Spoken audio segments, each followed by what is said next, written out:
Hey, what's up, guys? It's Michael from The Honest Youth Pastor. Welcome to the channel that helps believers use biblical discernment in all aspects of life. Today, we're going to be doing that by reviewing Macy Grays' comments on, transgenderism, basically.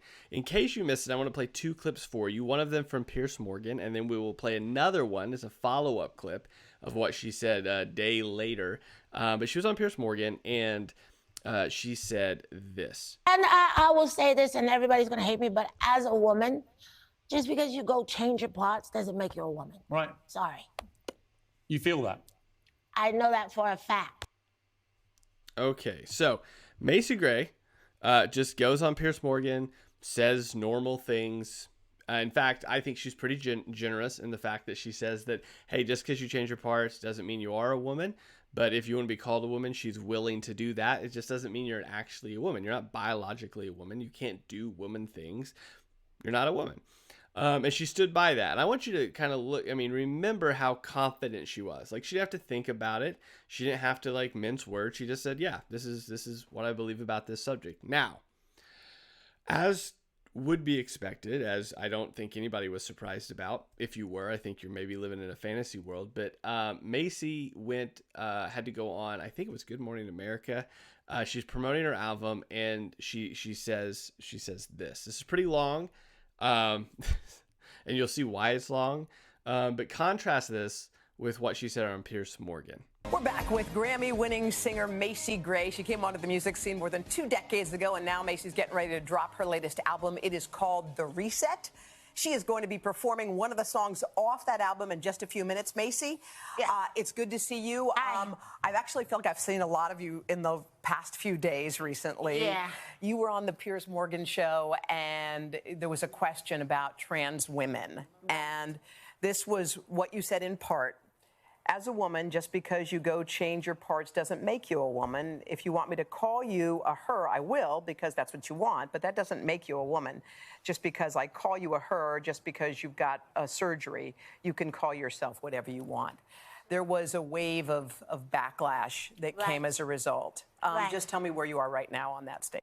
Okay, so here's the, before she gets into her statement, here's the guarantee you can expect this no matter what, if you are at all known, right?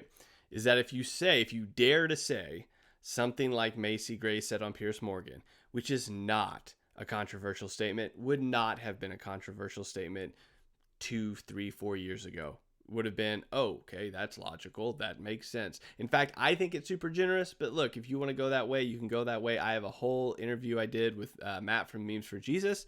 You can check that out below. That's the video version. I'll also link the audio version from his podcast. You can go listen to that on my opinions on the subject and all of that, if that's even worth your time.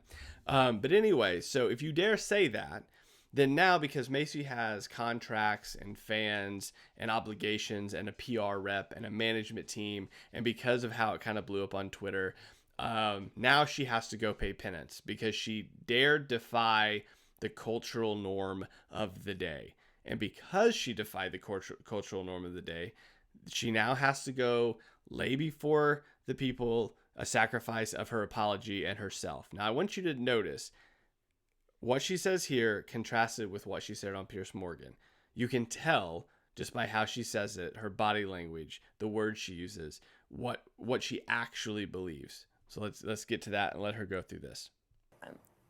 Well, I never, of course, meant to hurt anybody with what I said. I'm actually a huge. I think it takes a lot of courage to be yourself, to go out in the world and be honest about who you are.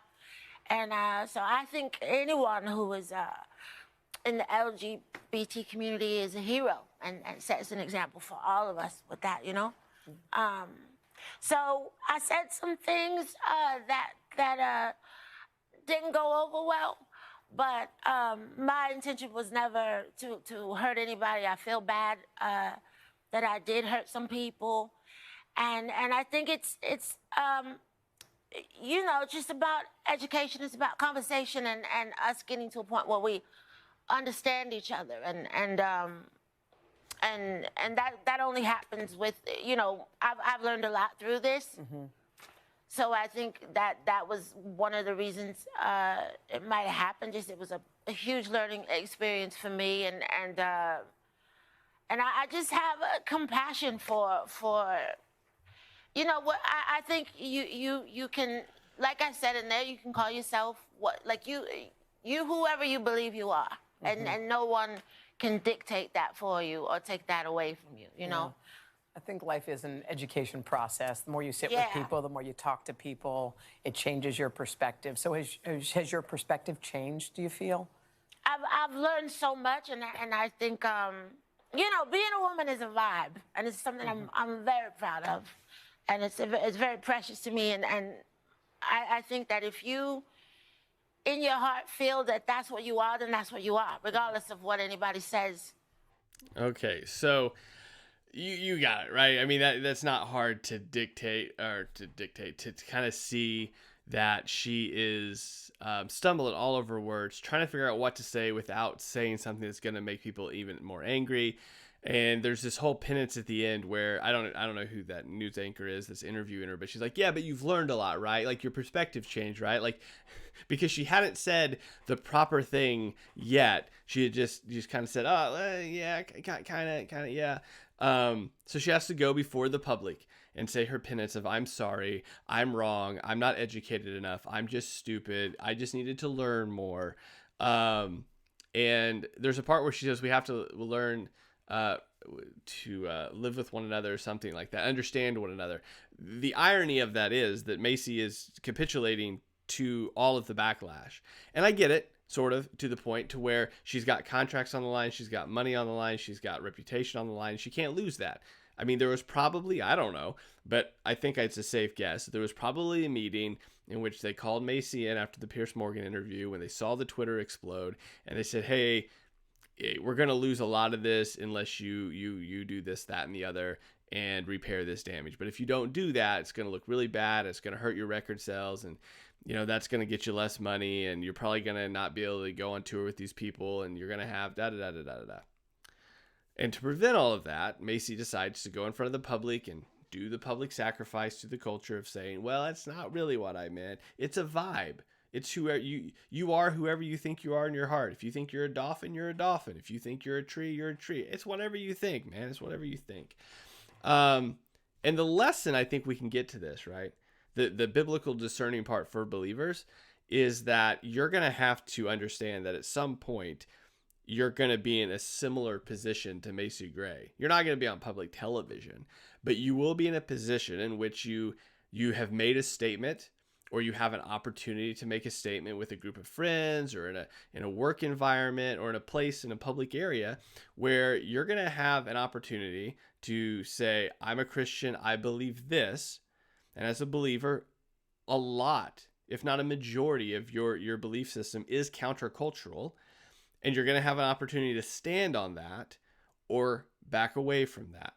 And if you do choose to stand up for that and say, no, I believe this is the way that we're supposed to live, this is the way life is supposed to be done, that, you know, however that comes out, whether it be a discussion on transgenderism or homosexuality or adultery or greed, like whatever it is, you're going to make a statement that's biblical, but is countercultural. And if you do stand on that, you plant your flag and say, this is what I believe, you are then going to be given the gracious opportunity of laying yourself on the altar and sacrificing your beliefs in order to appease said culture. And you're going to have to decide, like, where's that line for you? I mean, I made another video about that as well. I'll link that in the description as well below. There gets to be a point in which you are going to capitulate and give up so far to where one of two things happen. One, you either morph into the people that you were once trying to convince and convert to Christ, or two, you're eventually going to have to draw the line somewhere anyway. And whenever you do draw that line, that's when the people are going to say, well, you don't love me anyway, or you're just a hypocrite anyway, or you're just phobic anyway. And all of that work that you were doing, that you kept giving up and giving up and giving up stuff in order to try to win them to Christ, you're going to find that line's going to be drawn anyway. And that work was for nothing because you kept giving up things. So you're going to have to figure out as a believer. Like, I can't tell you where I'm just going to point you to scripture and say you're going to have to eventually either stand up for Christ, and it's going to be easier for you if you just do it from the get-go than have to give up, and then eventually plant your flag anyway. Or you're going to become the very people that you know need Christ, and you will apostatize as well. So that's a decision you're going to have to make. What you just saw between these two clips on Macy Gray, and again, I don't think Macy Gray is a Christian, so don't expect a lot from her, to be honest with you, in regards to, standing her ground on this subject. But as a believer, you're going to have to make that choice. And you can go the way of Macy Gray, and in one clip where she's clearly confident in what she's saying, she believes it, or the other clip where she's stumbling around trying to figure out what to say, not to make this whole thing worse than it already is. And you're going to have to do so with grace and with love and with a lot of people calling you a lot of names that you're not going to like, but that's just how that's going to work. So, hopefully that was helpful, guys. The link's in the description below as well. The interview I did with Matt from Memes for Jesus, that's an hour-long Instagram live interview, as well as the follow-up video I did, sort of extra thoughts on that. That'll be linked below as well. Hopefully this was helpful. If it was, make sure you like, share, comment, and remember, Jesus loves you, and I'm trying. I'll talk to you later. Have a good one.